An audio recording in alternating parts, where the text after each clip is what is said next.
নমস্কাৰ জনাইছোঁ। আজি আমি দশমান শ্ৰেণীৰ বিজ্ঞানৰ পাঠ্যপুথিৰ মানৱ চকু আৰু বাৰেবৰণীয়া পৃথিৱী the human I and the colourful world এই পাঠটোৰ সন্দৰ্ভত আলোচনা কৰিবলৈ আগবাঢ়িছোঁ। আৰু পাঠটোৰ নামটো পাই গম পাইছে যে পাঠটোৰ মুখ্য কেন্দ্ৰবিন্দুৱে হ'ল মানৱ চকু।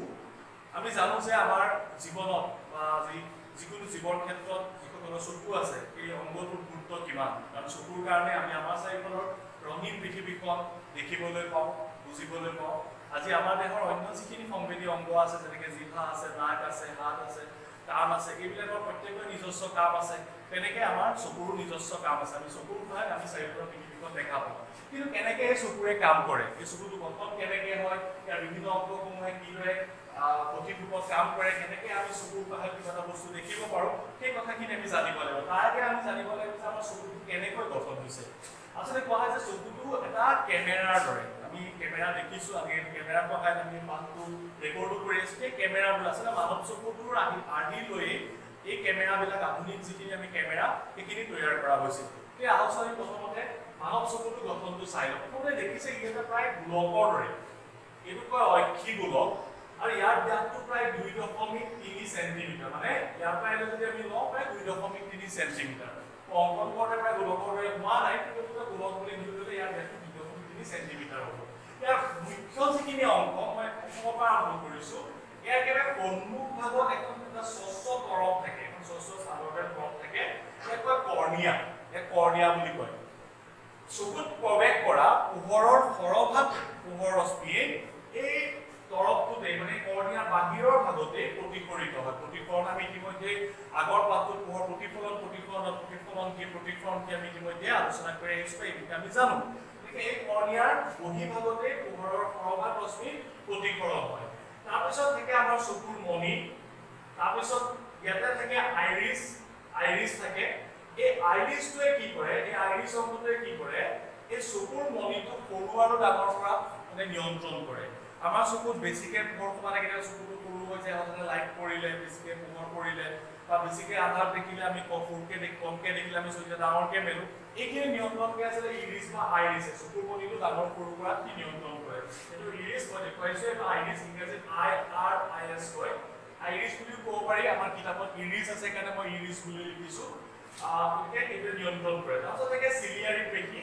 এই চিলিয়াৰী পেশীয়ে মূলতঃ কি কৰে, দেখিছে স্ফটিকমণ্ডিত লেন্স বুলি লিখা আছে, এইখন এখন লেন্স হয়। আমাৰ চকুৰ সন্মুখ ভাগত থকা এখন লেন্স। লেন্সৰ বিষয়ে আমি আগৰ লেচনটোত আগৰ পাঠত আলোচনা কৰিছিলোঁ। এই লেন্সখনৰ যিটো উপযোজন ক্ষমতা, সেই উপযোজন ক্ষমতাটোৰ ওপৰত নিৰ্ভৰ কৰে যে আমাৰ চকুৰ প্ৰতিবিম্বটো ক'ত গঠন হ'ব, কেনেকৈ গঠন হ'ব, চকুটো ঠিকে আছে নে নাই, এই বিষয়ে আমি পাছত আলোচনা কৰিম। চকুৰ বিকাৰসমূহ আমি আলোচনা কৰোঁতে কিন্তু এই লেন্সখনৰ গুৰুত্বপূৰ্ণ ভূমিকা থাকে, যাতে আমি দেখা যিকোনো এটা লক্ষ্য বস্তু সঠিক আৰু স্পষ্ট প্ৰতিবিম্ব আমাৰ চকুৰ পিছফালে যে ৰেটিনা বা অক্ষিপট্টম পৰ্দা থাকে তাত যাতে গঠন হয়।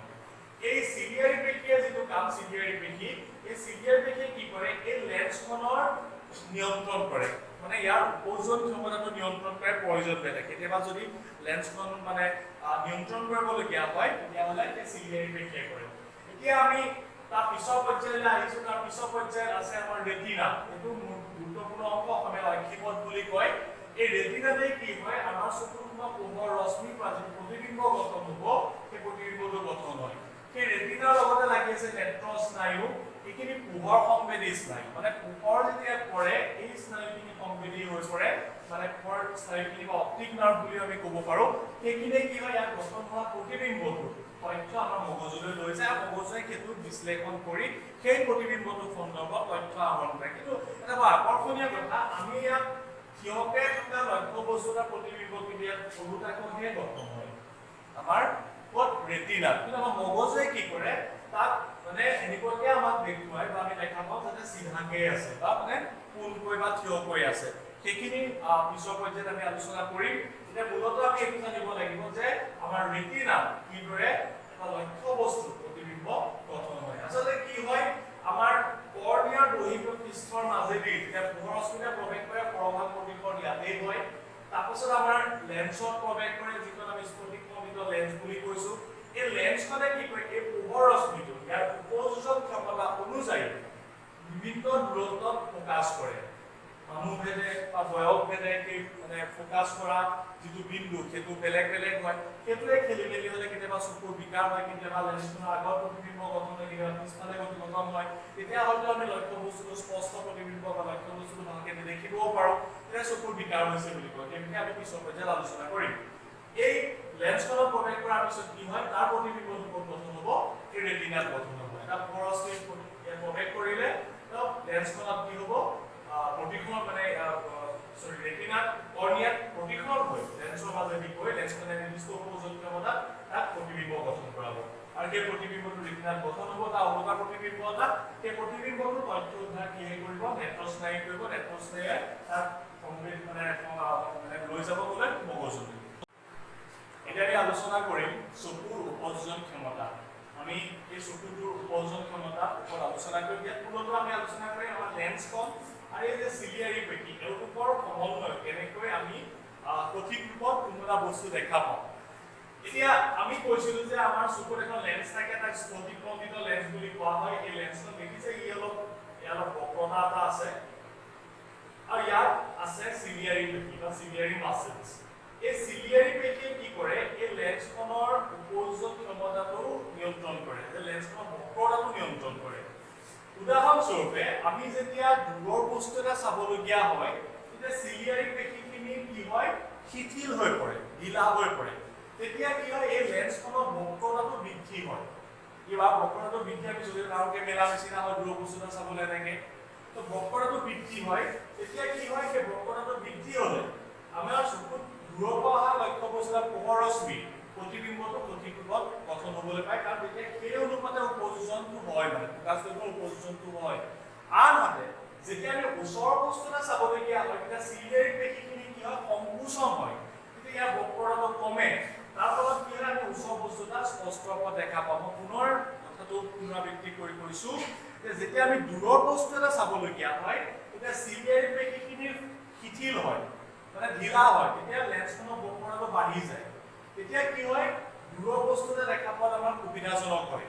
আৰু যেতিয়া আমি ওচৰৰ বস্তু এটা চাবলগীয়া হয় তেতিয়া চিলিয়াৰী পেশীখিনি কি হয় সংকোচন হয় লেন্সৰ বক্ৰতাটো কমে তেতিয়া আমি ওচৰৰ বস্তু এটা স্পষ্ট ৰূপত দেখা পাওঁ গতিকে আমি তাৰ পৰা এইটো কথা গম পাইছোঁ যে চিলিয়াৰী পেশী আৰু চকুৰ লেন্সৰ সমন্বয়ৰ ফলত আমি দূৰৰ বস্তু বা ওচৰৰ বস্তু এটা যাতে সঠিক ৰূপত দেখা পাওঁ সেইটো ঠিক হয় সেইটো নিৰ্ধাৰিত হয় গতিকে আমাৰ যিকোনো বস্তু দেখাৰ ক্ষেত্ৰত চিলিয়াৰী পেশী বা আমাৰ চকুৰ লেন্সখনৰ গুৰুত্ব অপৰিসীম এতিয়া আমাৰ এই চিলিয়াৰী পেশীয়ে লেন্সৰ যিটো বক্ৰতা নিয়ন্ত্ৰণ কৰে বুলি কৈছোঁ এই বক্ৰতাটো কিন্তু এটা সীমালৈকেহে নিয়ন্ত্ৰণ কৰিব পাৰে উদাহৰণস্বৰূপে আজি মই যদি এখন কিতাপ একেবাৰে চকুৰ ওচৰত লৈ পেলাই পঢ়োঁ তেতিয়াহ'লে মই আখৰখিনি খেলি মেলি দেখিম স্পষ্টকৈ নেদেখিম এটা সময় চকুকেইটা ভাগৰি পৰিব তাৰ কাৰণটো এইটোৱে যে আমি আমাৰ চকুৰ লেন্সখনৰ বক্ৰতাটো এটা নিৰ্দিষ্ট সীমালৈকেহে আমি কমাব বা বঢ়াব পাৰোঁ যে চকুৰ ওচৰলৈ অনাৰ লগে লগে বস্তু ওচৰৰ বস্তু কি হ'ব লাগিব বক্ৰতাটো কমিব লাগিব এটা নিৰ্দিষ্ট সীমালৈকেহে আমি কমাব পাৰিম তাতকেতো কমাব নোৱাৰোঁ ফলত কি হ'ব আমি আখৰখিনি বা লক্ষ্য বস্তুটো আমি স্পষ্টকৈ নেদেখিম ইয়াকে কোৱা হয় যে চকুৰ উপযোজন ক্ষমতাটোৰ সীমাবদ্ধতা কিমানলৈকে সেই সীমাটো আছে আমি কিমান ওচৰৰ বস্তু এটা স্পষ্টকৈ দেখা পাওঁ বা কিমান দূৰলৈকে আমি দেখা পাওঁ কিমানটো ওচৰলৈকে আমি দেখা পাওঁ সেই ওচৰত থকা বিন্দুটোক কয় নিকট বিন্দু বা যিটো দূৰত্বলৈকে আমি দেখা পাওঁ আটাইতকৈ ওচৰত সেইটো কয় নিকট দূৰত্ব সাধাৰণ চকুৰ কাৰণে সুস্থ মনজনা সাধাৰণ চকুৰ কাৰণে সেই নিকট বিন্দুটো হয় সদায় 25 সেন্টিমিটাৰ আঁতৰত মানে আমি যিকোনো এটা বস্তু স্পষ্টকৈ দেখিবলৈ হ'লে আমাৰ চকুৰ পৰা ন্যূনতম 25 সেন্টিমিটাৰ দূৰত্বত থাকিব লাগিব তেতিয়াহে আমি সেই বস্তুটো স্পষ্টকৈ দেখা পাম মই পুনৰ কৈছোঁ ন্যূনতম 25 সেন্টিমিটাৰ দূৰত্বত থাকিব লাগিব সেইটোকে কয় নিকট বিন্দু আৰু সেই দূৰত্বটোক কয় নিকট দূৰত্ব এতিয়া দূৰৰ বস্তুৰ ক্ষেত্ৰত কি বুলি ক'ব আমি দূৰৰ বস্তুৰ ক্ষেত্ৰত যদি দূৰৰ বিন্দু সেইটো কিন্তু অসীম আমি অসীমলৈকে দেখা পাওঁ তাৰ উদাহৰণ আমাৰ হাতত ঢেৰ আছে আমি আকাশলৈ চালে আমি কিমান দূৰৰ আলোক বৰ্ষ দূৰৰ তৰাবিলাক দেখা পাওঁ কিছুমান ইমান দূৰৰ পৰা দেখা পাওঁ যিখিনি আমি চাগে দূৰত্বটো এখন বৰ্ডত সংখ্যা হিচাপত লিখিলে ঠিকেই নহ'ব আমি সেইটো তুলনামূলকভাৱে অসীম বুলিয়ে কৈছোঁ আমি মুকলি পথাৰ এখনত যিমান দূৰলৈকে চাম সিমান দূৰলৈকে দেখা পাওঁ যদি কোনো বাধা নাথাকে মাজত অস্বচ্ছ পদাৰ্থ নাথাকে আমি দূৰলৈকে দেখা পাওঁ গতিকে দূৰৰ বিন্দুটো সদায় অসীম এতিয়া বহু মানুহৰ ক্ষেত্ৰত কি হয় এই চকুৰ যিমানখিনি মই অংশ লিখিলো এই প্ৰতিটো অংশৰে নিজৰ সিগনিফিকেন্ট আছে গুৰুত্ব আছে ইয়াৰ যিকোনো এটা অংশত বিকাৰ হলে বা ই ঠিকমতে কাম নকৰিলে আমাৰ চকুটোৱে যিকোনো এটা বস্তু দেখাৰ যিটো স্ট্যান্ডাৰ্ড প্ৰক্ৰিয়া যে ভালকৈ দেখাৰ কষ্ট নোহোৱাকৈ দেখাৰ স্ট্যান্ডাৰ্ড প্ৰক্ৰিয়া তাত হানি বিঘিনি হ'ব ফলত আমি স্পষ্ট এটা সঠিক ৰূপত বস্তু এটা দেখা নাপাম তেনেকে কি হয় কিছুমান বৃদ্ধ লোকৰ চকুৰ যিখন লেন্সখন সেই লেন্সখন গাখীৰৰ দৰে বগা হৈ পৰে মানে প্ৰায় দুগ্ধৰ দৰে বগা হৈ পৰে তাক আমি চানি পৰা বুলি কওঁ মানে চানি পৰা বুলি কওঁ তেতিয়া সেই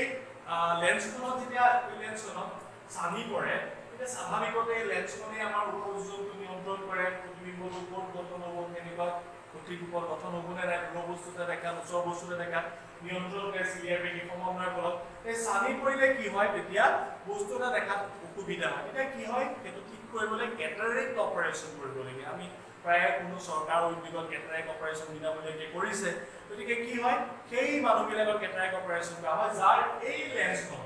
স্ফটিকখণ্ডিত লেন্সখনত দুগ্ধপ্ৰায় হৈ পৰে মানে গাখীৰৰ দৰে বগা হৈ পৰে আৰু চানি পৰে কেটাৰেক্ট অপাৰেশ্যন কৰি সেই সমস্যাটো আঁতৰ কৰা হয় আৰু চকুৰো লেন্সখনে যাতে সঠিকভাৱে কাম কৰে তাৰ দিশা কৰা হয় এতিয়া আমি আলোচনা কৰিবলৈ আগবাঢ়িছো পৰৱৰ্তী যিটো টপিক দৃষ্টিৰ বিকাৰসমূহ আৰু ইয়াৰ প্ৰতিকাৰসমূহ আমি প্ৰায় চকুৰ সমস্যা মানে বিশেষকৈ ছাত্ৰ ছাত্ৰীসকলে আমি চকুৰ ডাক্তৰৰ ওচৰলৈ যাওঁ চকুৰ ডাক্তৰে আমাৰ চকুটো পৰীক্ষা কৰি বিভিন্ন ধৰণৰ চশমা এখন পিন্ধাই বিভিন্ন ধৰণৰ তাত লেন্স বহুৱাই আখৰ কিছুমান পঢ়িবলৈ দিয়ে কোনহে ভালকে দেখিছানে স্পষ্টকে দেখিছানে আচলতে কি কৰে সেই চকুৰ চিকিৎসকজনে আমাৰ চকুটোৰ পৰা এইটো কথা জানিব বিচাৰে যে আমাৰ চকুৰ প্ৰকৃত সমস্যাটো কি হৈছে আমি দূৰৰ বস্তু ভালকে দেখা নাই নে ওচৰৰ বস্তু ভালকে দেখা নাই নে অন্য সমস্যা আছে সেই কথাখিনিকে আমি আজি আলোচনা কৰিবলৈ ওলাইছো যে চকুৰ কি বিকাৰ হ'ব পাৰে স্বাভাৱিকতে চকুৰ বিকাৰ বুলি ক'লে আমি যিকোনো এটা বস্তু দেখাৰ ক্ষেত্ৰত যিখিনি সমস্যাৰ সন্মুখীন হওঁ সেইখিনি কথাই আহি পৰিব গতিকে আমাৰ কেতিয়াবা কি হয় কিছুমান মানুহে ওচৰৰ বস্তু এটা ভালকে দেখা পায় স্পষ্টকে দেখা পায় কিন্তু দূৰৰ বস্তু এটা চাবলৈ অলপ কষ্ট হয় অলপ অসুবিধা হয় অলপ চকুকেইটা অলপ বেছি মানে কষ্টৰে মিলিবলগীয়া হয় মানে কুঁৱলিকে দেখে কেতিয়াবা কিছুমান মানুহে দূৰৰ বস্তু ঠিকেই দেখে কিন্তু ওচৰৰ বস্তুখিনি ভালকে দেখা নাপায় সেই অনুপাতে তেওঁলোকক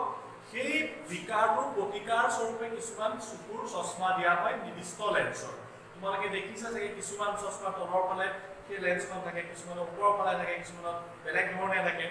যে আমি তাত প্ৰাথমিক যিখিনি ধাৰণা আচলতে কেনেকৈ চকুৰ বিকাৰ হয় কেনেকৈ তাক প্ৰতিকাৰ কৰিব পাৰোঁ সেইটো আলোচনা কৰিম কিন্তু সেইটো আলোচনা কৰিবলৈ যোৱাৰ আগতে আমি এটা সাধাৰণ আগৰ পাঠটো পাই অহা ধাৰণা এটা প্ৰথমে ল'ব লাগিব সেইটো হ'ল অভিকাৰী লেন্স আৰু অপকাৰী লেন্স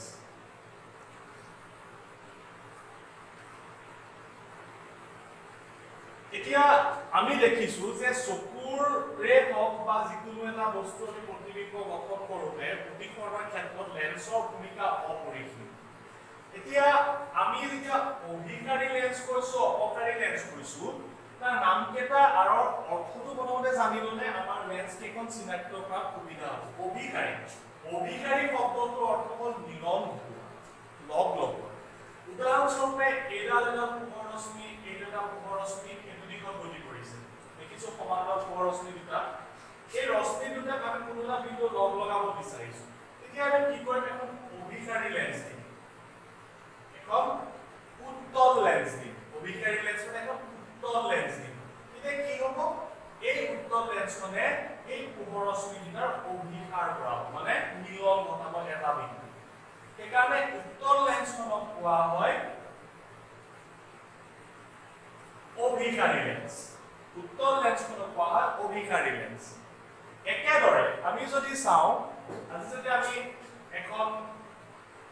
অৱতল লেন্স লওঁ তেতিয়াহ'লে সাপোজ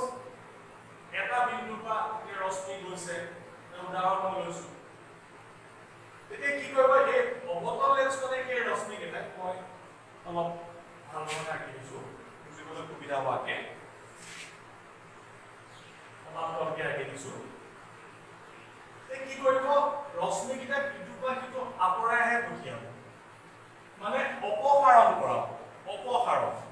সেইকাৰণে ইয়াক অপসাৰী লেন্স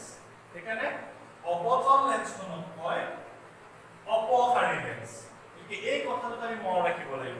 উত্তল লেন্স মানে অভিসাৰী লেন্স অবতল লেন্স মানে অপসাৰী লেন্স আমি এতিয়া প্ৰাৰম্ভিকভাৱে এই যেটা ধাৰণা আমি লৈ থলে পাছৰখিনি বুজিবলৈ সুবিধা হ'ব ইয়াৰ লগত জড়িত বহুতখিনি কথা আছে কিন্তু আমাৰ এই পাঠটোৰ কাৰণে এইকেইটাই আমাৰ গুৰুত্বপূৰ্ণ কাৰণে মই এইকেইটাই উল্লেখ কৰি গ'লো এতিয়া আমি চকুৰ মূল বিকাৰ কেইটালৈ আহিম আমাৰ চকুৰ যিটো প্ৰথম যিটো মূল বিকাৰ সেইটো হ'ল মায়োপিয়া বা নিকট দৃষ্টিগ্ৰস্ততা এতিয়া ইয়াত কোৱা হয় যে এই বিকাৰৰ ব্যক্তিয়ে ওচৰৰ বস্তুবোৰ ভালকৈ দেখা পায় কিন্তু দূৰৰ বস্তুবোৰ ভালকৈ দেখা নাপায় এতিয়া এইখিনিতে আমাৰ এটা সমস্যা হৈ যায় নামটো মায়োপিয়ালৈকে ঠিকে আছে মায়োপিয়া আমি বুজি পাইছো মায়োপিক চকু মায়োপিয়া ঠিকে আছে নিকট দৃষ্টিগ্ৰস্ততা বুলি ক'লে আমি অলপ সুবিধা পাম নিকট মানে ওচৰৰ বস্তু দেখা পোৱা প্ৰব্লেম হয় নেকি সেই নামটোৰ লগত কনফিউজন কৰিব নালাগিব আমাৰ এনচিআৰটি যিখন সেৱাই যিখন মানে পাঠ্যপুথি দিছে অসমীয়া মাধ্যমৰ তাত মায়োপিয়া বা নিকট দৃষ্টিগ্ৰস্ততা বুলি আছে গতিকে নিকট দৃষ্টিগ্ৰস্ততা বুলি ক'লে এইটো ভুল বুজিব নালাগিব যে ওচৰৰ বস্তু দেখাত অসুবিধা হয় ইয়াত কিন্তু দূৰৰ বস্তু দেখাতে অসুবিধা হয় দূৰৰ বস্তু দেখাত কেলে অসুবিধা হয় ইয়াৰ দুটা কাৰণ আছে প্ৰথম কথা হ'ল এই মায়োপিয়াগ্ৰস্ত চকুৰ কি হয় অসীমৰ থকা যিটো দূৰৰ বিন্দু আমি যিটো নিকট বিন্দু বুলি কওঁ যিটো দূৰৰ বিন্দু বুলি কওঁ সেই দূৰৰ বিন্দুটো কিন্তু অসীমত নাথাকে মই অলপ আগত কৈ গৈছিলো যে নিকট বিন্দুটো হ'ব লাগিব সুস্থ চকুৰ কাৰণে 25 সেন্টিমিটাৰ ন্যূনতম দূৰত্ব আৰু দূৰৰ বিন্দুটো অসীমত থাকে কিন্তু যিখিনি মানুহে দূৰৰ বস্তু ভালকে নেদেখে কিন্তু ওচৰৰ বস্তু ভালকে দেখে আৰু দূৰৰ কিছু মিটাৰ মানলৈকে ভালকে দেখে সেই মানুহখিনিৰ যিটো দূৰৰ বিন্দু সেইটো কিন্তু অসীমত নাথাকে সেইটো তাতকে কিছু কমত থাকে সেয়ে দূৰৰ বস্তু দেখাত তেওঁলোকৰ অসুবিধা হয় এক নম্বৰ কথা দুই নম্বৰ কথা তেওঁলোকৰ আৰু এটা সমস্যা হয় যিটো তেওঁলোকৰ চকুৰ লেন্সখনৰ বক্ৰতাটো বেছি হয় অত্যাধিক বক্ৰতা এই চকুৰ লেন্সখনৰ বক্ৰতাটো বেছি হয় তেওঁলোকৰ বক্ৰতা মানে যিটো কাৰ্ভেচাৰ সেইটো বেছি হয় আৰু দ্বিতীয়তে তেওঁলোকৰ যিটো ঐক্ষিক গোলক সেই ঐক্ষিক গোলকটো অলপ দীঘল হয় এই ঐক্ষিক গোলকটো অলপ দেখুৱাই আগতে ইয়াত চিম্বলিককে আঁকিছো গতিকে চিত্ৰকেইটাত বৰলা সেইটো ফুটি নুতুলিব মানে আমি ঐক্ষিক গোলকটো এনেকুৱাও হ'ব পাৰে কাৰোবাৰ এনেকুৱাও হ'ব পাৰে অলপ দীঘল হয় ঐক্ষিক গোলকটো সেই দুটা সমস্যাৰ কাৰণে কি হয় কিছুমান মানুহৰ এই মায়োপিয়া যিটো দৃষ্টিৰ বিকাৰ সেইটো হয় আচলতে কি হয় এইটো মায়োপিক চকুৰ দূৰবিন্দু ওচৰৰ বস্তু এটা ধুনীয়াকৈ আমাৰ ৰেটিনাত গঠিত হৈছে ধুনীয়াকৈ দেখা পাইছে কোনো সমস্যা নাই আমাৰ পোহৰ ৰশ্মিটো গৈছে লেন্সত প্ৰতিসৰণ হৈছে প্ৰতিসৰণ হৈ ইয়াত উপযোজন হৈছে ইয়াত ৰেটিনা ধুনীয়াকৈ দেখা পাইছে কোনো সমস্যা নাই কিন্তু মায়োপিক চকু কি হয় যিটো মায়োপিক বিকাৰগ্ৰস্ত চকু আমি সমান্তৰাল ৰশ্মি আঁকিছো আমি আগৰ পাঠটো যেতিয়া আলোচনা কৰিছিলো অসীমত থকা লক্ষ্য বস্তু এটা যোৱা পোহৰ ৰশ্মিটা সদায় আমি সমান্তৰালকে অংকন কৰো কাৰণ অসীমত আজি সূৰ্যটো আমি তুলনামূলকভাৱে অসীমত আছে বুলি ধৰিছো সূৰ্যটো পৃথিৱীতকৈ বহুত ডাঙৰ সূৰ্যটো যদি ইমান পৃথিৱীতকৈ ডাঙৰ ইয়াৰ পৰা পোহৰ ৰশ্মি চাৰিওফালে গৈছে এতিয়া পৃথিৱীলৈ পোহৰ ৰশ্মিবিলাক সমান্তৰালকে আহিছে বুলি আমি ধৰি লৈছো গতিকে অসীমৰ পৰা অহা পোহৰ ৰশ্মিবিলাক আমি সদায় সমান্তৰালকে আহে বুলি ধৰো গতিকে দূৰৰ পৰা যেতিয়া পোহৰ ৰশ্মি আহিব তেতিয়া এই লেন্সখনৰ বিকাৰৰ কাৰণে মই কি বিকাৰ কৰো বক্ৰতাটো কেতিয়াবা বেছি হয় ঐক্ষিক গোলকটো দীঘলীয়া হয় এইকেইটা সমস্যাৰ কাৰণে কি হয় প্ৰতিবিম্বটো গঠন হ'ব লাগিছিল ৰেটিনা কিন্তু এইখন এখন কি লেন্স বুলি ক'লে এখন অবতল লেন্সখন সদায় কি হয় উত্তল লেন্সখন কি হয় সদায় অভিসাৰী লেন্স দেখিছে অভিসাৰী হৈছে ইয়াৰ অভিসাৰী ক্ষমতাটো ইমানেই বেছি হৈ যায় যে ইয়াত আহি পেলাই গঠন কৰাতকৈ ৰেটিনাত গঠন কৰাতকৈ তাৰ আগতে প্ৰতিবিম্বটো গঠন কৰি দিয়ে এই ৰেটিনাত যদি প্ৰতিবিম্বটো গঠন নহয় তেতিয়া আমাৰ স্নায়ু চকুৰ মগজুলৈ নিব নোৱাৰিব আমি প্ৰতিবিম্বটো দেখা নাপাম মুখ্য বস্তুটো দেখা নাপাম ফলত সেই বিকাৰটো হ'ব গতিকে ইয়াৰ সমস্যাটো হ'ল মূলতঃ কি যে দূৰৰ পৰা যোৱা পোহৰ ৰশ্মিটোৰ যিটো প্ৰতিবিম্ব গঠন হ'ব লাগিছিলে ৰেটিনাত ৰেটিনা আমি আগতে চকুৰ গঠনতে কৈ আছো ৰেটিনা ক্ষিপতে ক্ষিপত বুলি আমি কৈছো তাৰ গঠনতকৈ আগত গঠন হৈ যায় ফলত কি হয় লক্ষ্য বস্তুটো দেখাত অসুবিধা হয় তো ইয়াক আমি সংশোধন কেনেকৈ কৰিম আমি ইয়াক কেনেকৈ বিকাৰটোৰ প্ৰতিকাৰ উলিয়াম তাৰ উপায়টো হ'ল কি অলপ আগত যে মই কৈ গ'লো অভিসাৰী অপকাৰী ইয়াত কি হৈছে অভিসাৰীটো বেছিকে চাপ খাই গৈছে অতি কম সময়তে চাপ খাই গৈছে তাক অলপ মেল খুৱাব লাগিব মানে এইখিনিতে সাবস্ক্ৰাইব যদি অকমান যদি মেলাই দিওঁ তাত গৈ পেলাই হয়তো লগ লাগিব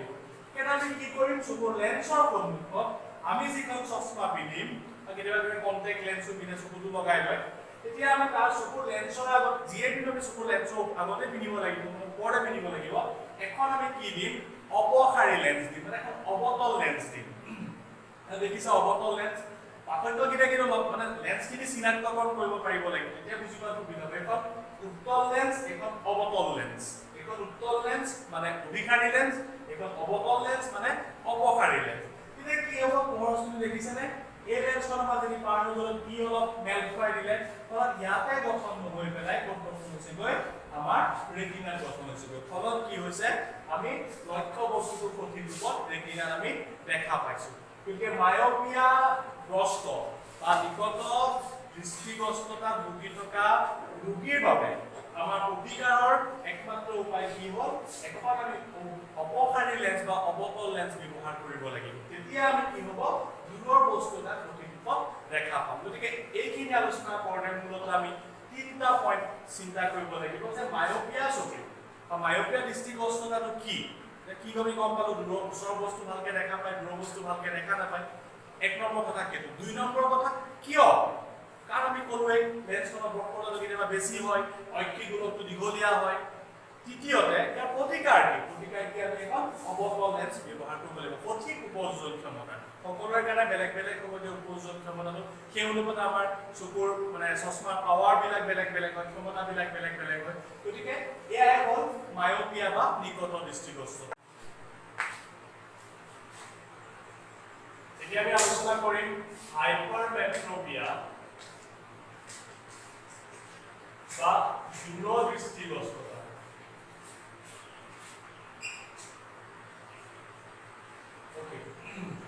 এতিয়া একেধৰণে আমি আগতে যিটো মায়োপিয়া বা নিকট দৃষ্টিগ্ৰস্ততাৰ ক্ষেত্ৰত কৈছিলো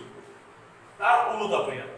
গতিকে নামটোক লৈ পেলাই অসমীয়া যিটো নাম দিছো দূৰ দৃষ্টিগ্ৰস্ততা সেইটোক লৈ আকৌ খেলি মেলি কৰিব নালাগে দূৰ দৃষ্টিগ্ৰস্ততা মানে এইটো নহয় যে দূৰৰ বস্তু দেখাত দিগদাৰ পায় ইয়াত কি হয় দূৰৰ বস্তু ঠিকে দেখে কিন্তু ওচৰৰ বস্তু দেখা পোৱা দিগদাৰ পায় এই বিকাৰটো তোমালোকে লক্ষ্য কৰিছেনে কিছুমান বয়োজ্যেষ্ঠ মানুহে কেতিয়াবা কিতাপ বা পেপাৰ পঢ়িলে এনেকে পঢ়িবলগীয়া হয় অলপ দূৰলৈ নি পেলাই ওচৰত আহিলে নেদেখে অলপ দূৰৰ পৰা পঢ়িবলগীয়া কেলে হয় অলপমান আমি কৈছিলো যে আমাৰ চকুৰ নিকট যিটো দূৰত্ব নিকট বিন্দুটো 25 সেন্টিমিটাৰ থাকে মানে 25 সেন্টিমিটাৰলৈকে আমি ঠিকে দেখা পাওঁ মই এতিয়া কিতাপখন ইমানৰ পৰা ঠিকে বুজি পাইছো হাইপাৰমেট্ৰোপিয়া দূৰ দৃষ্টিগ্ৰস্ততা বুলি কোৱা আমিলৈকে পঢ়িব পাৰিছো কিন্তু সেই বিকাৰ থকা মানুহে এই বাক্যশাৰী পঢ়িবলৈ তেওঁলোকে এনেকে নি পঢ়িব লাগিব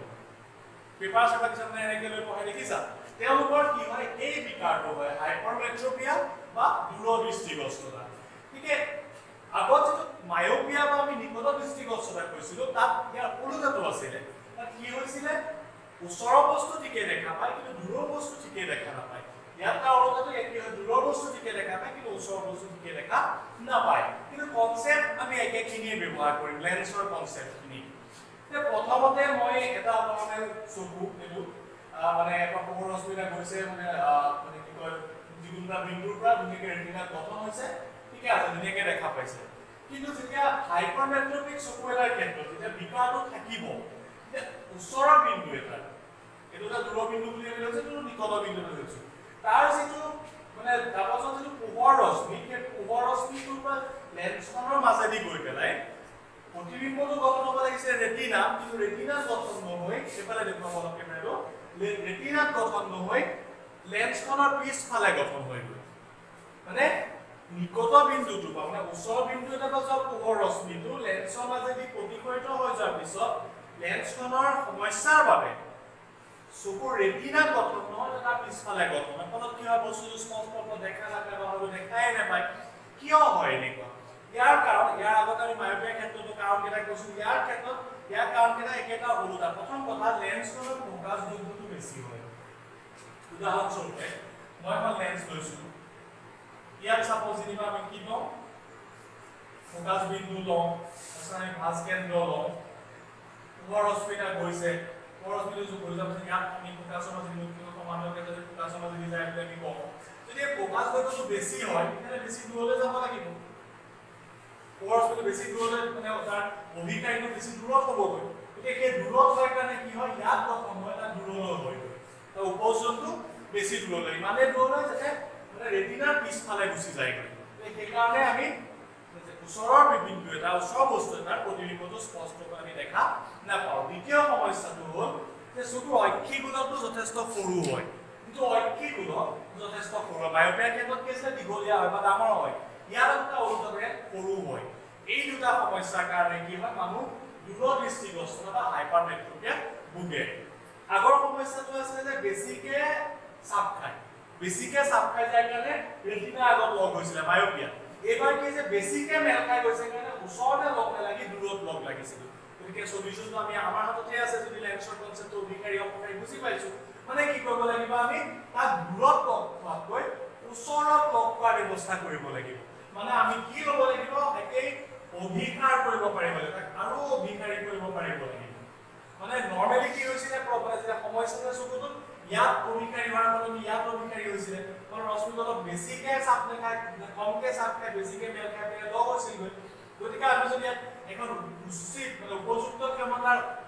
অধিকাৰী লেন্স দি দিওঁ মানে উত্তল লেন্স দি দিওঁ তেতিয়া কি হ'ব পোহৰ ৰশ্মিটোৰ মানে ক'ত লগ হ'বগৈ উপযুক্ত ক'ত হ'বগৈ ৰেটিনাতে হ'বগৈ গতিকে হাইপাৰমেট্ৰোপিয়া বা দূৰদৃষ্টিগ্ৰস্ততাৰ প্ৰতিকাৰ কি আমি উপযুক্ত ক্ষমতাৰ এখন অধিকাৰী বা উত্তল লেন্স ব্যৱহাৰ কৰিব লাগিব যাতে নিকট বিন্দুৰ পৰা যোৱা পোহৰ ৰশ্মি বা ওচৰৰ বস্তুৰ পৰা যোৱা পোহৰ ৰশ্মিটো ৰেটিনাৰ পিছফালে গৈ লগ নালাগে তাৰ আগতে অধিকাৰী হৈ লগ লাগি যায় যাতে আমি ওচৰৰ বস্তু ভালকৈ দেখা পাওঁ গতিকে একেদৰে আমি হাইপাৰমেট্ৰোপিয়াৰ ক্ষেত্ৰত তিনিটা মূল কথা আমি আলোচনা কৰিব লাগিব এক নম্বৰ হয় কি নিকট দৃষ্টিগ্ৰস্ততাটো কেনেকৈ কি হৈছে আমি গম পালো এই দূৰদৃষ্টিগ্ৰস্ততাটো কি যে দূৰৰ বস্তু ঠিকে দেখা পায় কিন্তু ওচৰৰ বস্তুটো ঠিকে দেখা নাপায় কাৰণ তেওঁলোকৰ নিকট বিন্দুটো 25 সেন্টিমিটাৰকৈ দূৰত থাকে ইয়াৰ কিবা এটা কৰিলে দূৰত লৈ পৰিবলগীয়া হয় এক নম্বৰ কথা দুই নম্বৰ কথা কিয় হয় কোন তেওঁলোকৰ লেন্সখনৰ মানে যিটো সমস্যা ঐক্ষিক গুণটো ডাঙৰ হয় লেন্সখনৰ বক্ৰতাটো কম হয় তাৰ ফলত কি হয় য'ত মানে প্ৰতিবিম্বটো গঠন হ'ব লাগে য'ত নহয় ৰেটিনাৰ পিছফালে গঠন হৈ গৈ লগতে লেন্সখনৰ কি হয় ফোকাছ দৈৰ্ঘ্যটো বেছি হয় তাৰ পাছতে তাৰ প্ৰতিকাৰ স্বৰূপে আমি ক'লো যে এখন উপযুক্ত ক্ষমতাৰ আমি অধিকাৰী লেন্স বা উত্তল লেন্স ব্যৱহাৰ কৰিব লাগিব এতিয়া আমি আলোচনা কৰিম চকুৰ অন্য এটা বিকাৰ প্ৰেছ বায়োপিয়া এইটো বৰ জটিল নহয় সাধাৰণতে কি হয় কিছুমান মানুহৰ বয়স হৈ অহাৰ লগে লগে তেওঁলোকৰ চকুৰ উপযোজন ক্ষমতাটো এনেকুৱাকৈ হ্ৰাস হয় তেওঁলোকে নিকট বিন্দুটো তেওঁলোকৰ দূৰলৈ গুচি যায় ফলত কি হয় তেওঁলোকে ওচৰৰ বস্তু কিছুমান দেখাত অসুবিধা পায় কিন্তু মূলতঃ দুটা কাৰণতে হয় প্ৰথম কাৰণটো হ'ল তেওঁলোকৰ চিলিয়াৰী পেশীবিলাক দুৰ্বল হৈ পৰে আমি আগতে যেতিয়া চকুৰ গঠনটো আলোচনা কৰিবলৈ কৈছিলোঁ যে চিলিয়াৰী পেশীবিলাকে আমাৰ চকুৰ যিখন লেন্স আৰু আইৰিছ মানে তাৰ যিটো বক্ৰতা সেইটো নিয়ন্ত্ৰণ কৰে যেতিয়া আমাৰ চিলিয়াৰী পেশীসমূহ দুৰ্বল হৈ যায় চকুৰ লেন্সখনৰ বক্ৰতাটো নিয়ন্ত্ৰণ কৰাটো খেলিমেলি হৈ পৰে ফলত কি হয় ওচৰৰ বস্তুবোৰ ঠিক সঠিক ৰূপত দেখাটো সমস্যাজনক হৈ পৰে যদিহে আমি সংশোধনীমূলক চশমা ব্যৱহাৰ নকৰোঁ গতিকে এই বিকাৰটোৰ যিটো প্ৰতিকাৰ সেই প্ৰতিকাৰ স্বৰূপে আমি উত্তল লেন্স আৰু অৱতল লেন্স দুইখনেই ব্যৱহাৰ কৰিবলগীয়া হয় মই ক'ম কেনেকৈ ব্যৱহাৰ কৰিবলগীয়া হয় এই দুইখন লেন্স ব্যৱহাৰ কৰা হোৱাৰ কাৰণে আমি ক'ম দ্বি-ফোকাছযুক্ত লেন্স আমি ব্যৱহাৰ কৰিব লাগিব দ্বি-ফোকাছযুক্ত এইটো কাৰণে কৈছোঁ কাৰণ ইয়াৰ এটা নিৰ্দিষ্ট ফোকাছযোগ্য থাকিব ইয়াৰ এটা নিৰ্দিষ্ট ফোকাছযোগ্য থাকিব এই দ্বি-ফোকাছযুক্ত লেন্স ব্যৱহাৰ কৰিবলগীয়া হয় এই লেন্সখনত ওপৰত অংশটোত থাকিব অৱতল লেন্স আৰু তলৰ অংশটোত থাকিব উত্তল লেন্স কথাটো মনত ৰাখিব লাগিব ওপৰৰ অংশটোত থাকিব অৱতল লেন্স তলৰ অংশটোত থাকিব উত্তল লেন্স এই দুইখন লেন্সে ব্যৱহাৰ কৰিছোঁ কাৰণে আমি চমুকৈ সৰলকৈ দ্বি-ফোকাছযুক্ত লেন্স ব্যৱহাৰ কৰি আমি প্ৰেছ বায়োপিয়া চকুৰ বিকাৰ সেইটো আমি প্ৰতিকাৰ কৰিব পাৰোঁ সাধাৰণতে কি হয় যেতিয়া মানুহৰ বয়স হৈ যায় বয়স হৈ যোৱাৰ লগে লগে দেহৰ বিভিন্ন পেশীবিলাকো দুৰ্বল হৈ পৰে ঠিক তেনেকৈ আমাৰ চকুৰ চিলিয়াৰী পেশীও দুৰ্বল হৈ পৰে তো চিলিয়াৰী পেশী আকৌ কি কৰে আমাৰ লেন্সখনৰ বক্ৰতাটো নিয়ন্ত্ৰণ কৰে তো চিলিয়াৰী পেশী দুৰ্বল হৈ যোৱাৰ লগে লগে আমি পাইছিলোঁ আগতে হাইপাৰমেট্ৰোপিয়া বা মায়োপিয়াত পাইছিলোঁ আমি যে চিলিয়াৰী পেশীয়ে কেনেকৈ চকুৰ বক্ৰতাটো নিয়ন্ত্ৰণ কৰে বা কেনেকৈ দূৰৰ বস্তু দেখাত কেনেকৈ বক্ৰতাটো সলনি হয় ওচৰৰ বস্তু চোৱাত কেনেকৈ সলনি হয় এই প্ৰেছ বায়োপিয়াত সেই দুয়োটাতে সমস্যা আহি পৰে চকুৰ বক্ৰতাটো নিয়ন্ত্ৰণ কৰা সেইকাৰণে আমি ওপৰতকৈ অৱতল লেন্স আৰু উত্তল লেন্স সংশোধনীমূলক লেন্স হিচাপে বা চশমা হিচাপে ব্যৱহাৰ কৰিব লাগিব দি ফকাছযুক্ত লেন্স হিচাপে তেতিয়া আমি প্ৰেছবায়োপিয়া নামৰ যিটো চকুৰ বিকাশ আমাৰ প্ৰতিকাৰ লাভ কৰিম আজিকালি কি হৈছে আধুনিক প্ৰযুক্তি আগবাঢ়ি যোৱাৰ লগে লগে আজিকালি মানুহে চশমাযোৰ ওলমাই ল'বলৈ বা পিন্ধি থাকিবলৈ অসুবিধা পায় সেয়ে কি কৰে আজিকালি চকুত মানে লাগি থকাকৈ চকুৰ আমাৰ লাগি থকা যে কণ্টেক্ট লেন্স বা স্পৰ্শ লেন্স ব্যৱহাৰ কৰে চকুত লগাই ল'লে হ'ল যেনেকৈ আমি চকুত এনেকৈ লগাই ল'ব পাৰোঁ তেতিয়া মানে চশমা পিন্ধিছে বুলিও গম নাপায় চকুৰ লগতে লেন্সখন লাগি থাকে আৰু বস্তু আমি চোৱাটো সুবিধা হয় আমি এতিয়া ত্ৰিভুজাকাৰ গ্লাছ প্ৰিজমৰ মাজে পোহৰৰ কিদৰে প্ৰতিফলন হয় সেই বিষয়ে আলোচনা কৰিম তাৰ আগে এটা সৰু কথা এটা কৈ লওঁ এই বিশ্বৰ প্ৰায় ৩.৫ কোটি মানুহ তেওঁলোকে চকুৰে দেখাৰ বাবে সক্ষম নহয় কিছুমান জন্মৰ পৰাই অন্ধ হৈ আহে কিছুমানৰ ঘটনাক্ৰমে হয় কিন্তু আমি যদি ইচ্ছা কৰোঁ তাৰে সৰহসংখ্যক মানুহক আমি দৃষ্টি প্ৰদান কৰিব পাৰোঁ অৰ্থাৎ আমি চকু দান কৰিব পাৰোঁ গতিকে তোমালোকৰ পাঠটোত এই বিষয়ে আছে দশমমান শ্ৰেণীৰ বিজ্ঞানৰ পাঠটো চকু দান কৰা বা নেত্ৰদানৰ বিষয়ে যে এজন মানুহ মৃত্যু হ'লে তেওঁ যদি নিজৰ ইচ্ছা অনুযায়ী চকু দান কৰে তেওঁ মৃত্যুৰ 4 বা 5 ঘণ্টাৰ ভিতৰত তেওঁ চকুকেইটা তেওঁৰ পৰা লৈ পেলাই আন এজন মানুহক যাক চকুৰ প্ৰয়োজন দিব পাৰে আৰু সেইটো কৰোঁতে দেহটোৰ কোনো ক্ষতি নহয় আৰু মাত্ৰ 10 বা 15 মিনিট সময় লাগে আৰু প্ৰায় সকলো মানুহে যিকোনো লিংগৰ প্ৰায় সকলো মানুহেই চকু দান কৰিব পাৰে একমাত্ৰ যিখিনি মানুহৰ কমিউনিকেবল ডিজিজ নাই মানে যেনেকৈ মানে সংক্ৰমিত বেমাৰ ভুগি থকা নাই তেওঁলোকে চকু দান কৰিব পাৰে গতিকে নেত্ৰদান এটা মহান দান গতিকে এইটো ক্ষেত্ৰত আমি সজাগতা আৰু প্ৰচাৰ কৰাটো অতিকৈ উচিত কাৰণ এজন মানুহৰ চকুৱে হয়তো দুজন মানুহকো দৃষ্টিশক্তি প্ৰদান কৰিব পাৰে গতিকে যিসকল মানুহে ইচ্ছা কৰে তেওঁলোকে মৃত্যুৰ পিছত তেওঁলোকৰ চকুকেইটা আন কোনো মানুহে যেতিয়া পৃথিৱীখন দেখা পায় তাৰ ব্যৱস্থা কৰিব পাৰে এতিয়া আমি পাঠলৈ ঘূৰি আহোঁ আমি ত্ৰিভুজাকাৰ গ্লাছ প্ৰিজমৰ মাজে কেনেকৈ পোহৰৰ প্ৰতিফলন হয় সেই বিষয়ে আলোচনা কৰিম প্ৰিজম হয়তো প্ৰায়ভাগেই দেখিছে এটা স্বচ্ছ এটা মানে কাঁচেৰে নিৰ্মিত এটা মানে জ্যামিতিক শ্বেপ হয় আচলতে প্ৰিজম বহুত প্ৰকাৰৰ থাকে কিন্তু আমি সাধাৰণতে ত্ৰিভুজাকাৰ প্ৰিজমৰ বিষয়ে আলোচনা কৰিম প্ৰিজম শব্দটো আহিছে গ্ৰীক শব্দ প্ৰিজমাৰ পৰা প্ৰথম ইয়াক ব্যৱহাৰ কৰিছে ইউক্লিডে ব্যৱহাৰ কৰিছিলে পিছত নিউটনে প্ৰিজম ব্যৱহাৰ কৰি বহুতখিনি বিজ্ঞানৰ বিভিন্ন পোহৰ বিজ্ঞানৰ বহুতখিনি মানে মতবাদ তেওঁ আৱিষ্কাৰ কৰিছিল এতিয়া এই ত্ৰিভুজাকাৰ গ্লাছৰ প্ৰিজমৰ মাজে কিদৰেনো পোহৰৰ প্ৰতিফলন হয় সেইটো জানিবলৈ আমি এটা এক্সপেৰিমেণ্ট কৰিব লাগিব কিন্তু ইয়াত যেতিয়া এক্সপেৰিমেণ্টটো কৰাৰ সুবিধা নাই সেয়ে মই সাধাৰণতে বুজাই দিছোঁ ছাত্ৰ ছাত্ৰীসকলে ঘৰতে কৰিব পাৰিব এটা প্ৰিজম ল'লে ত্ৰিভুজাকাৰ প্ৰিজম ল'লে ত্ৰিভুজাকাৰ প্ৰিজমত সাধাৰণতে দুখন ত্ৰিভুজীয় ভূমি থাকে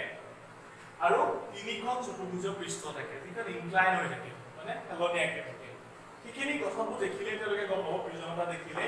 এখন বগা কাগজত এখন কাগজ লৈ সেই কাগজটো প্ৰিজমটো থিয় কৰাই পেলাই তাৰ ভূমিটো যদি অংকন কৰে এটা ত্ৰিভুজৰ নিচিনা পাব এনেকৈ ত্ৰিভুজৰ নিচিনা পাব ইয়াত যিটো অংকন কৰি থোৱা আছে তাৰপিছত মই স্পষ্টকৈ অংকন কৰিছোঁ ইয়াত অলপ টাচ কৰিব ত্ৰিভুজৰ নিচিনা পাব তাৰপিছত কি কৰিব ইয়াত আমি কোনোমাপ যন্ত্ৰ লৈ পেলাই অভিলম্বডাল অংকন কৰিম 90 ডিগ্ৰী কৰি পেলাই 90 ডিগ্ৰী কৰি অংকন কৰিম তাৰপিছত আমি কি কৰিম এটা নিৰ্দিষ্ট কোণ লৈ পেলাই এই অভিলম্বনৰ নিৰ্দিষ্ট কোণ কৰি আমি দুটা আলপিন পুতিম দুটা আলপিন এনেকৈ পুতিম মানে সেই কাগজখনৰ ওপৰত সেই আলপিন দুটাই যিটো কোণ সৃষ্টি কৰিব তাত আমি এটা ৰশ্মি এনেকৈ অংকন কৰিম এতিয়া এই আলপিন দুটাক আমি এইটো ফালৰ পৰা চাম এইফালৰ পৰা চাম এইফালৰ পৰা চালে আমি আলপিন কেইটা কিন্তু ইয়াত নেদেখোঁ আলপিন কেইটা এইপিনে থকা নিচিনা লাগিব তো ফলত আমি সেই আলপিন কেইটা পোনে পোনে আমি এইফালেও যদি আলপিন পুতোঁ এনেকুৱাকৈ পুতিব লাগিব যাতে আমি এই আলপিন কেইটা নেদেখা হৈ যাওঁ আলপিন কেইটা যদি পুতোঁ তেতিয়াহ'লে এই লাইনটোত থকা নিচিনা লাগিব আলপিন কেইটা ইয়াত থকা যেন নেদেখোঁ ইয়াত থকা যেনে দেখিম তেতিয়া আমি তাৰ পোনে পোনে আলপিন পুতিলে ইয়াত যেতিয়া চিন ল'ব আমি তাত এনেকৈ জইন কৰি দিব পাৰোঁ ফুটকেইটা তেতিয়া ইয়াৰ পৰা এইটো আমি তেনেকৈ এটা অভিলম্ব অংকন কৰিব পাৰোঁ এটা অভিলম্ব যেনেকৈ অংকন কৰিছিলোঁ সেই চিত্ৰটোকে আমি ইয়াত অংকন কৰিছোঁ সেই এক্সপেৰিমেণ্টটো কৰিয়ে মই আকৌ সৰলকৈ বুজাই দিছোঁ আমি কাগজ এখনত এনেকৈ প্ৰিজমৰ পৃষ্ঠটো লৈ ত্ৰিভুজ এটা অংকন কৰিলোঁ অংকন কৰি আমি ইয়াত পি আৰু কিউ বিটোত আমি দুটা আলপিন পুতিলোঁ থিয়কৈ সেই আলপিন কেইটা আমি এইফালৰ পৰা যদি চাওঁ আলপিন কেইটা তাত নেদেখোঁ এনেকুৱা থকা নিচিনা লাগিব তাৰ পোনে পোনে যদি আমি ইয়াত আলপিন পুতোঁ আৰ আৰু এছ বিন্দুত তেতিয়াহ'লে আমি তাক সংযোগ কৰিলে ৰেখাডাল এনেকৈ আহিব মানে এনেকুৱা লাগিব যে আলপিনকেইটা এইফালে আছে গতিকে সেইটোৱে হ'ল প্ৰতিসৰণ মূলতঃ প্ৰতিসৰণ সেইটোৱে আমি যদি এখানে আগবঢ়াই দিওঁ জি বিন্দু বা এইচ বিন্দু এটালৈ যদি আগবঢ়াই দিওঁ জি বিন্দুলৈ তেতিয়াহ'লে এইখিনি এটা কোণ সৃষ্টি হ'ব ডি যাক কয় এংগল অফ ডেভিয়েশ্যন বা বিচ্যুতি কোণ বুলি কয় ডিটো বিচ্যুতি কোণ এইটো কাৰণে কয় আচলতে ৰশ্মিটো যদি চিধা গ'লহেঁতেন তেতিয়াহ'লে ইয়াত যদি এফাকি ডিগ্ৰী কোণ হ'লহেঁতেন কিন্তু চিধা নগৈ পেলাই ই কি হৈছে মাজেদি প্ৰতিসৰণৰ এইফালেদি গৈছে যিমানটো বিচ্যুতি ঘটিছে সেই বিচ্যুতিৰ মাপটো নিৰ্ধাৰণ কৰিব কোণটোৱে এই কোণটোৱে বিচ্যুতি কোণটোৱে বাকী আমি জানোৱে অভিলম্বৰ লগত আপতিত ৰশ্মিয়ে যিটো কোণ কৰিছে আপতন কোণ কৈছো আইৰে বুজাইছো যিটো প্ৰতিসৰণ কোণ আমি আৰ স্মল আৰ প্ৰতিসৰণ কোণটো স্মল আৰ ৰে বুজাইছো নিৰ্গত কোণ আমি এ ৰে বুজাইছো যিটো নিৰ্গত হৈ গৈছে বিচ্যুতিত কোণ বা বিচ্যুত কোণ আমি ডি ৰে বুজাইছো পি ই এইটো আপতিত ৰশ্মি ই এফ আমি ই আৰু ই এফ এইটো প্ৰতিসৰিত ৰশ্মি আমাদেৰ প্ৰতিসৰিত হৈ গৈছে ই এফ এফ এস নিৰ্গত ৰশ্মিটো নিৰ্গত হৈ গৈছে প্ৰিজমটোৰ ভিতৰৰ পৰা তো মই কৈছো যে এইটো প্ৰিজমৰ কোণ এইটো আপতন কোণ এইটো প্ৰতিসৰণ কোণ আৰু এইটো নিৰ্গত কোণ ঠিক আমি এইখিনি চিনাক্তকৰণ কৰিব পাৰিব লাগিব আৰু আমাৰ এই এক্সপেৰিমেন্টৰ মূল উদ্দেশ্য হ'ব এই বিচ্যুতি কোণ বা বিচ্যুৰিত কোণটো জোখা এইটো অনুমান যন্ত্ৰলৈ জুখিব লাগিব আৰু এই এক্সপেৰিমেন্টটো কৰিব আমি পাৰিব লাগিব যে ত্ৰিভুজাকাৰ গ্লাছৰ প্ৰিজমৰ মাজে কিদৰে পোহৰৰ প্ৰতিসৰণ হয় মই আকৌ এবাৰ ৰিপিট কৰিছো যে প্ৰিজমৰ মাজেদি যদি আমি পোহৰৰ ৰশ্মিটা পাৰ হৈ যাবলৈ দিওঁ তেতিয়াহ'লে কি হ'ব ইয়াত আপতিত হোৱাৰ পিছত ইয়াৰ মাজে প্ৰতিসৰিত হৈ গৈছে প্ৰতিসৰিত এইফালে নিৰ্গত হৈ গৈছে এনেকুৱা লাগিব যে এই লক্ষ্য বস্তুকেইটা ইয়াত নাই ইয়াতহে আছে ইয়াৰ কাৰণ হ'ল বা এইখিনিতে এটা বিচ্যুতি ঘটিছে এই বিচ্যুৰিত বা বিচ্যুতি ঘটা কোণৰ মাপটো আমি জুখিব লাগিব